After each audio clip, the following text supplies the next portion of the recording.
તો હેલો મિત્રો, આપણે જાગી ગયા હતા 8 વાગે અને જાગીને બ્રશ કરીને આપણે થઈ ગયા કમ્પ્લીટ અને આપણે જવાનું હતું ખેતર બાજુ। તો ચાલો ખેતરે આંટો મારીને આપણે આવી ગયા ઘરે। પછી ઘરે આવીને આપણે નાઈ લીધું, કારણ કે જવાનું હતું સ્કૂલે। લાગુ છે ને બાબલા જેવો। નાઈને આપણે આવી ગયા બસ સ્ટેન્ડે। બસ સ્ટેન્ડથી આપણે જવાનું હતું લખતર। તો આપણે ચડી ગયા બસમાં। જોઈ લો, સુનિલભાઈ તો કંઈક અલગ જ મોજમાં છે।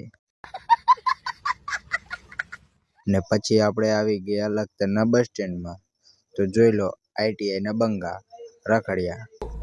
પછી આપણે જવાનું હતું ITI। તો આપણે ITI તરફ રવાના થઈ ગયા। જોઈ લો, આપણા કલેજાઓ લે, આ તો સવારમાં જ ભૂખ્યા થઈ ગયા। ખાવા સિવાય કઈ ધંધો જ નથી। તો પહોંચી ગયા મેરડીમાના મંદિરે, તમે પણ દર્શન કરી લો। અને પછી પહોંચી ગયા ITI માં। જોઈ લો, આપણા કિશનભાઈ ITI માં પહોંચીને આપણે ગયા રૂમમાં તો આ બાકાજી બોલાવે છે। જોઈ લો, હવે કિશન ઉપર ટીચર દાજે પડી ગયા, તો એને ઉભા લખવાનું કીધું। જોઈ લો, આ સાયમલભાઈ જો। અને પછી છૂટી ગયા ITI માં। જો સુનિલભાઈ તો કંઈક અલગ જ મોજમાં હતા। પછી બસ સ્ટેન્ડમાં પહોંચીને આપણે બસ આવી ગઈ, તો જવાનું હતું ઘરે।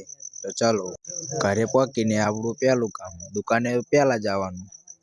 અને પછી આપણે જવાનું હતું દીવા કરવા। તો ચાલો, આપણે માતાએ અમે દર્શન કરી લીધા મિત્રો, તો તમે પણ દર્શન કરી લેજો। સાંજે આપણે આવી ગયા હતા દુકાને। તો જોઈ લો, આપણા ભાઈબંધો એટલે આ બધા બે આંગળી દેખાડે, એનું કારણ શું હતું હશે? મિત્રો, અહીંયાથી આપણો વ્લોગ પૂરો થાય છે।